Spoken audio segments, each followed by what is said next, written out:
મોરવા હડફ તાલુકાના સાલિયા સંત્રોડ ગામની ગૌચર જમીન પર ગેરકાયદેસર દબાણનો આક્ષેપ. ગૌચર જમીનમાં ગેરકાયદેસર અઢીંગો જમાવી બેઠેલા તત્વોને તાત્કાલિક તંત્ર દ્વારા દૂર કરવામાં આવે તેવી ગ્રામજનોએ માંગ ઉઠી. સાલિયા સંત્રોડ ગામની હાલની સ્થિતિ અને રેવન્યુ રેકોર્ડ પ્રમાણે 182 એકર ગૌચરની જમીન આવેલ છે. આ જમીન પશુપાલન માટે છે, પરંતુ ગામમાં ગૌચરની જમીન પર ગેરકાયદેસર કબજો કરીને જમીન ખેડાણ થઈ રહી છે તેવું સ્થાનિકોએ જણાવ્યું હતું. સાલિયા સંત્રોડ ગામની ગેરકાયદેસર ગૌચર જમીન પર કબજો કરી બેઠેલા તત્વોને તાત્કાલિક તંત્ર દ્વારા દૂર કરવામાં આવે તેવી ગ્રામજનોએ માંગ કરી છે. જો આ તંત્ર દ્વારા ગૌચર જમીન ખુલ્લી કરવામાં ન આવે તો આવનાર સમયમાં મામલતદાર શ્રી મોરવા હડફ, ટીડીઓ, ડીડીઓ અને જિલ્લા કલેક્ટરને સહિત આવેદનપત્ર આપવાની ચીમકી ઉચ્ચારી હતી. મહેશ પટેલ, પંચમહાલ. હું પટેલ ભેમાભાઈ નાથાભાઈ, ગામ સાલિયા સંત્રોડ.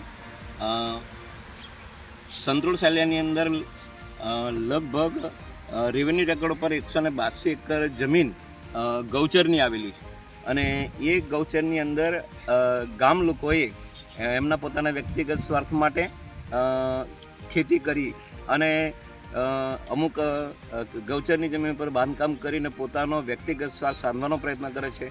પણ હું એક જાગૃત નાગરિક તરીકે તંત્ર અને પદાધિકારીઓને વિનંતી કરું છું કે આ જે ગૌચરની જમીન છે ફક્ત ગૌમાતા માટે અને મૂંગા પશુઓ માટે ખુલ્લી રાખવામાં આવે છે.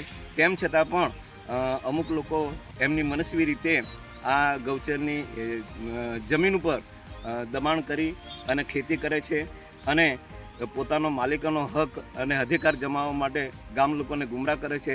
તો મારી તંત્ર અને પદાધિકારીઓને વિનંતી છે કે સંત્રોડ સાલિયાની 182 એકર જમીન ખુલ્લી કરવામાં આવે અને એમાં મૂંગા પશુઓના ચારણ માટે ખુલ્લી કરવામાં આવે તો મૂંગા પશુઓને પૂરતો આહાર પણ મળી રહેશે. સાથે સાથે જ્યારે પણ આવી જે ગૌચરની જમીન છે ત્યારે સામૂહિક રીતે એનો ઉપયોગ કરવાનો થાય ત્યારે અમુક અસામાજિક જે તત્વો છે ગૌચરની ઉપર દબાણ કરેલું છે એ લોકો ગ્રામ પંચાયત કે ગામના લોકોને માનતા નથી અને ગાંઠતા નથી અને પોતાના માલિકીની જમીન સમજી અને તેઓ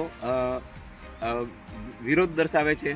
અને સાથે સાથે બીજું કે જ્યારે પણ આવી જમીન ઉપર ગેરકાયદેસર 182 એકર જમીન જો આજે સંત્રોડ સાલિયાની અંદર ખેડૂતો પોતાનો સ્વાર્થ સમજવા માટે ખેડતા હોય તો એમને સદંતર દૂર કરવા જોઈએ અને આવી જમીનની અંદર વનીકરણ થવું જોઈએ અથવા તો ગૌચરની જમીન ઉપર મૂંગા પશુઓને ચારણ માટે ખુલ્લી કરવામાં આવે તો ઘણો બધો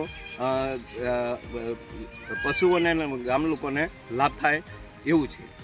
આવનાર સમયમાં તમે કોને કોને રજૂઆત કરવાના? હું આવતા સમયની અંદર મામલતદાર મોરવા હડપ, ટીડીઓ સાહેબ મોરવા હડપ, કલેક્ટર શ્રી, પ્રાંત શ્રી, જિલ્લા વિકાસ અધિકારી અને તેમ છતાં પણ જો કદાચ મને આ પરિણામ ન મળે તો હું રેવન્યુ સચિવ શ્રી ગાંધીનગર સુધી પહોંચવાનો પ્રયત્ન કરીશ. શું નામ છે આપણું? મારું નામ પટેલ ભેમાભાઈ નાથાભાઈ.